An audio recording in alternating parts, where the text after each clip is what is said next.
All right, let's get started with this. Basically, this is going to be an intro video to our study and also to the book of Exodus. So the study is called The Story of Exodus.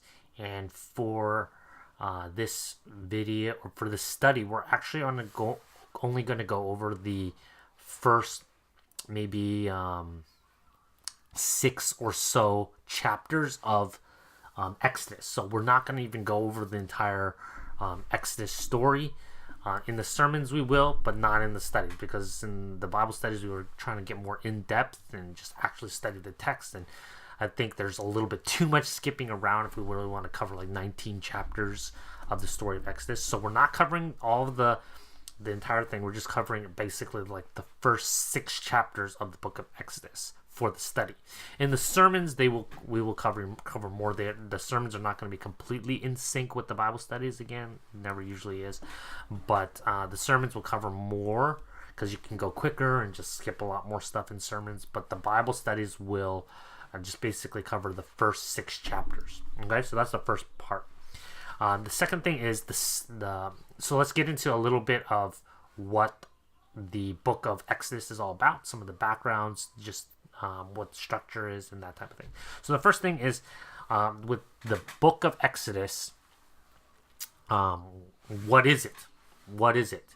So the title of the book of Exodus comes from its Greek title, which means like it's out of Egypt, right? So they just take that part, Exodus, and they make that into the title.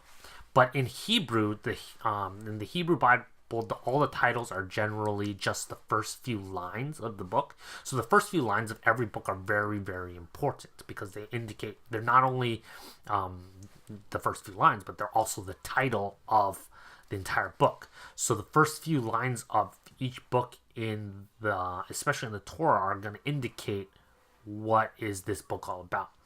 And it's interesting because this title, the first line of the book of Exodus just says, these are the names of, and then they list some names of the children of Israel, children of Jacob, that kind of thing.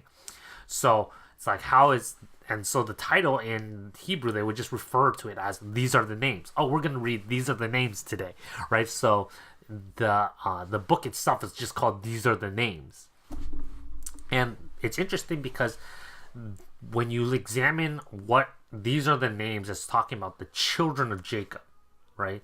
And Genesis leaves off talking about the children of Jacob. So the book of Exodus is actually connecting itself to the previous book, which is Genesis.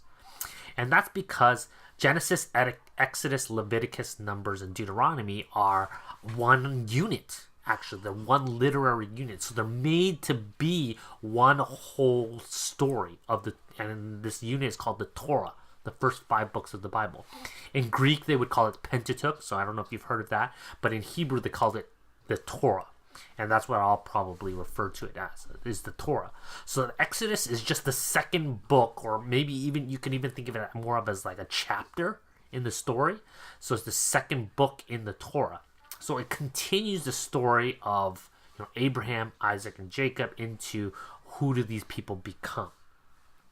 And you can see the connection with Genesis all throughout the book. There's a lot of references back to Genesis, a lot of hints, a lot of allusions to things that happen in Genesis. So that's the first thing. It's very connected with Genesis. It's part of the Torah. Second thing is also the structure of the book. Okay, so the structure is the first about, I would say, 16 chapters are the story of the Exodus. Like, how do the people of Israel get out of Egypt? And Moses is leading them, those type of things, all the miracles, the plagues, the stuff that they do to get out of Egypt. And so it's a story all about that. And then it transitions from maybe chapter 16 to 19 about, hey, they get to Mount Sinai. Now, what do they do at Mount Sinai? After Exodus chapter 20 is the 10 Commandments, so they receive the 10 Commandments. And then after that, they talk it's a lot about laws and the tabernacle. So that they have some very detailed instructions on how to build the tabernacle, how to construct it, and what to do there, how to worship God, those type of things. So that's kind of how the book of Exodus is divided. It's like the story part of the Exodus. Then, I mean, you can kind of include going to Mount Sinai there. And then basically the second half is more laws about the tabernacle. Those, okay? So those are like two halves of the book of Exodus, if you want to kind of simplify it. And so, if that's it's interesting because the structure is interwoven with narrative, right? So the laws, which is the second half, and the story part, they're woven together. And you will see that in all the other books in the Torah too. Because remember, the Torah means the law. So actually these 5 books are law.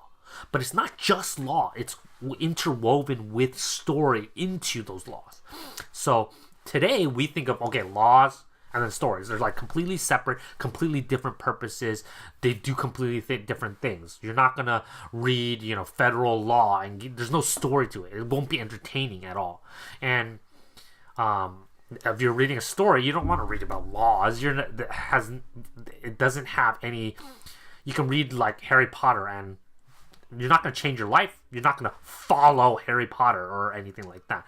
But biblical narrative, especially the Torah, is different. It's made to both entertain and to make you live your life differently. So they're woven together. So because they're like that, we have to treat them a little bit differently, and we don't have a good frame of reference all the time to say, what exactly is this? Why does he all of a sudden start talking about laws? We are going to emphasize, obviously the more of the story part, we're focusing on that, but I don't want you to forget that this is tied to laws.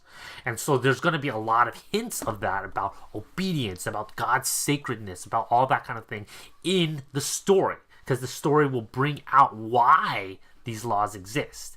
So they're tied together. So we don't want to separate them too much, even though, in our studies we will be separating them. Okay, so the next part is I want to talk a little bit about who wrote it, who wrote Exodus. And the bottom line is that, the bottom line for a lot of these books is that we don't know exactly who's the one writing it down. Traditionally, the author is ascribed to Moses. And with Moses, you can see he is the central figure in Exodus. And all 5 books in the Torah are assigned actually traditionally like, oh, Moses is the one who wrote these books. Scholars today they see a lot of different types of styles and different types of splicing together different sources to put together the Torah. So scholars today don't think that Moses was probably not the one who's just actually writing down every single word in the Torah. In fact, there's definitely parts of the Torah where it says like Moses died and then this happened afterwards. So how could Moses write that part, right? So there's at least some other authors in there. It's not that important who actually penned them down. I think there is like and we'll get into this a little bit later, but the idea is that Moses is the source of a lot of this material, or maybe not all of it, but a good amount of it, and Moses is kind of like the central figure of it, and so it's his impulse or in Moses's tradition that a lot of these things are written. A lot of these things probably got passed down from Moses at some point. Memories, stories of Moses and what he said and all the laws get compiled together to form the Torah and also the Exodus.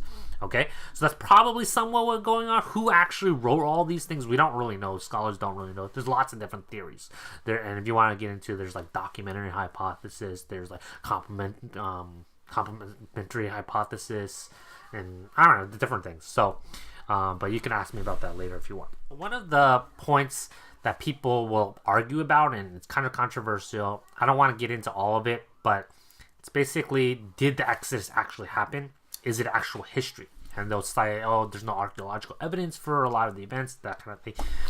I don't think that is, and you can believe what you want. You can, there are people who think that everything happened exactly the way the Exodus, and there's evidence for it, like, hey, these things happened or whatever, that exactly the way that the book of Exodus writes. There's some people who don't think any of it is, and it's mostly like just made up or stuff like that. Most scholars are somewhere in the middle on that. So, but I don't think that part is actually important for our study. I don't think that people who ancient Hebrews who originally read the book of Exodus were reading it for those reasons. Most of the purpose of the book of Exodus is remembering the collective history. So it's not history in the sense of they wouldn't have read it in the history in the sense of, okay, let's find the exact dates, let's find out who exactly was this pharaoh in history and all. That's not important to them. What's important to them is their journey in becoming a people and their journey in front of God. So that's kind of the things I want to emphasize. But I do want to point out to you that there is some controversy in that. But I would steer you kind of away from that. It's not that important. Let's look at the book of Exodus for what it says and what it's trying to claim. And we don't need to go outside and look at a lot of archaeological things, and because that's not what an ancient Hebrew person would have necessarily done. If some of the outside sources help us to read Exodus the way that ancient Hebrews would have read it, then yes, I think we should go to those outside sources. But I don't think we necessarily need to figure out exactly when it happened and those type of things. Okay, so that's the last point. All right, so that's basically the introduction to the book of Exodus. I think it's a really interesting book. We're going to see how one of the big things of the story is how does the story of the people of Israel blend with God's story? And how does that go into the formation of laws, and why are laws important? So laws are going to be a very big theme in the later half, but it's based on the story of how Genesis flows into this and how God takes care of his people, how he chases down his people, how he makes that relationship with them, and then out of that flows a lot of these laws. Okay, so that's basically some of the themes that we're looking at. And it'll be pretty interesting to go ahead and study it. Again, we're not going to get into all of it, but hopefully just by studying the first 6 chapters, we'll get a good foundation for it. All right.